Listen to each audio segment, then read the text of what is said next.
নমস্কাৰ বন্ধু বান্ধৱীসকল, আপোনালোক সকলোকে বহুদিনৰ মূৰত পুনৰ স্বাগতম জনাইছোঁ মোৰ চেনেলটোলৈ। তো ফ্ৰেণ্ডছ, আমি একেদিন নিউজ পেপাৰে হওক, বাতৰিতে হওক, পৰ্টেল চেনেলবিলাকতে হওক, সকলোতে পায়ে আছোঁ যে টুইন টাৱাৰ 800 কোটি টকা কেলেংকাৰী দুটা টুইন টাৱাৰ ধ্বংস কৰি পেলোৱা হ'ল। ইউ পি চৰকাৰে ডাঙৰ সিদ্ধান্ত ল'লে। কিন্তু এই যিটো সিদ্ধান্ত ল'লে, যি দুটা টুইন টাৱাৰ ধ্বংস কৰি পেলোৱা হ'ল, তাৰ আঁৰত যিখিনি কথা আছিল হয়তো আপোনালোকৰ বহুতে নাজানে।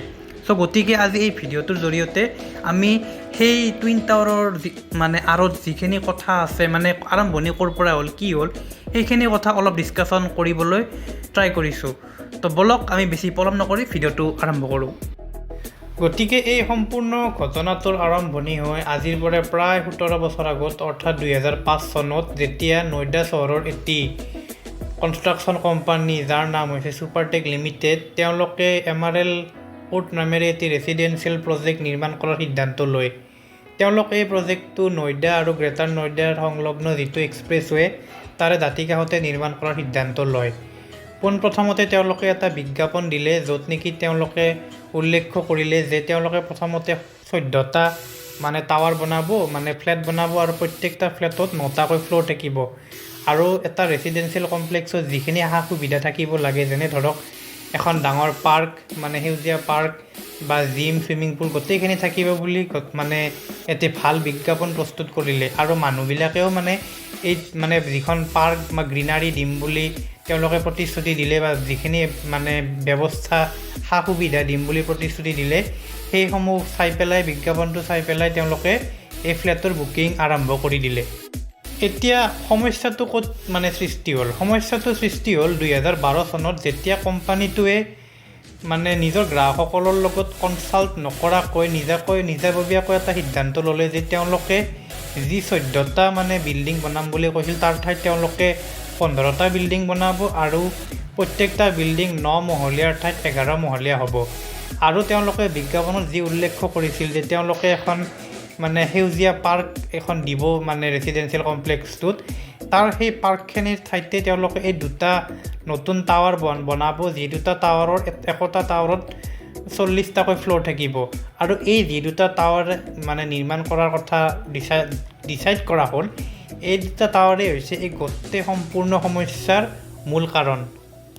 যেতিয়া গ্ৰাহকসকলে গম পালে যে তেওঁলোকক যিটো প্ৰতিশ্ৰুতি দিয়া হৈছিল, তাৰ বিপৰীতে গৈ কোম্পানীটোৱে নিজৰ টকাৰ লোভতে নিজে আৰু নতুনকৈ বেলেগ বিল্ডিং বান্ধিবলৈ গৈ আছে। তেওঁলোকৰ পইচাখিনি ক'ব গ'লে মাৰি পেলাই, পইচাখিনি খাই পেলাই এটা বেলেগ বিল্ডিং এটা বনাবলৈ গৈ আছে। গোটেইকেইটা গ্ৰাহক গোটেইকেইজন গ্ৰাহক যিবিলাকে ফ্লেটবিলাক বুকিং আৰম্ভ কৰিছিল, তেওঁলোকে গৈ পেলাই এলাহাবাদ হাইকোৰ্টত এটা কেছ কৰি দিলে কোম্পানীটোৰ এগেইনষ্টত।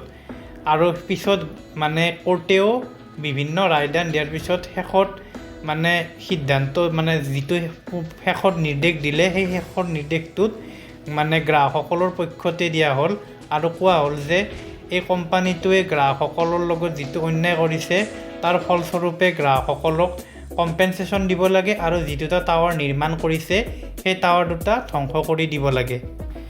কিন্তু কোম্পানীটোৱে এলাহাবাদ হাইকোৰ্টৰ এই ৰায়দানটো নাকচ কৰিলে, আৰু তেওঁলোকে ছুপ্ৰিম কোৰ্টৰ ওচৰলৈ গ'ল।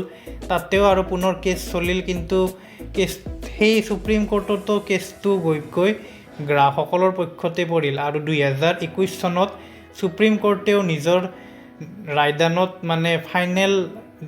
ফাইনেল ৰায়দানত ক'লে যে গ্ৰাহকসকলৰ লগত যিটো অন্যায় কৰা হৈছে, তাৰ কাৰণে কম্পেনচেশ্যন যাতে দিয়া হয় তেওঁলোকক, আৰু যি দুটা বিল্ডিং নিৰ্মাণ কৰা হৈছে সেই পাৰ্কৰ ঠাইত, সেই দুটা যাতে ধ্বংস কৰি পেলোৱা হয়।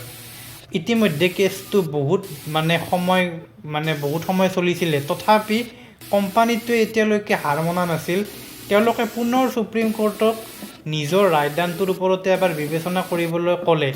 তেওঁলোকে আৰু পুনৰ বিবেচনা কৰিলে, আৰু শেষত যাই পেলাই ঘূৰিও ফাইনেল ডিচিশ্যনটো গ্ৰাহকসকলৰ পক্ষতে দিলে, আৰু ক'লে যে 28 আগষ্ট 2022 চনত সিদিনা ফাইনেল তাৰিখ, সিদিনা যাতে এই বিল্ডিং দুটা ধ্বংস কৰি পেলোৱা হয়। আৰু ইমান দিনে গ্ৰাহকসকলৰ যিখিনি টকাৰ মানে অৰ্থৰ যিখিনি লোকচান হৈছে সেই গোটেই লোকচানখিনি মানে কোম্পানীসকলে ব্যয় কৰিব লাগিব আৰু গ্ৰাহকসকলক দিব লাগিব।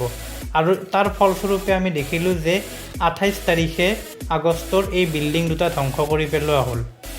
তো ফ্ৰেণ্ডছ, আমি শেষত গম পালোঁ যে যিখিনি মানুহ এই গোটেই কেছটোৰ কাৰণে ভুক্তভোগী আছিল তেওঁলোকে শেষত গৈ নিজৰ উচিত ন্যায় পালে আৰু ইমান দিনে তেওঁলোকে যি নিজৰ মানে সংগ্ৰাম চলাই গৈছিল সেই সংগ্ৰামত তেওঁলোকে সফল হ'ল। তো ফ্ৰেণ্ডছ, আজিৰ ভিডিঅ'টোত এইখিনি আছিল। মই জাষ্ট কথাখিনি অলপ থুলমূলকৈ মানে ডিছকাছ কৰি বুজাই দিবলৈ চেষ্টা কৰিছোঁ। আশা কৰোঁ আপোনালোকে ভিডিঅ'টো ভাল পালে। বহুত দিনৰ মূৰত ভিডিঅ' বনাইছোঁ, চ' নিশ্চয় বহুত ভুল ভ্ৰান্তি হৈছে, ময়ো গম পাওঁ। তাৰে কাৰণে প্লিজ ক্ষমা কৰিব।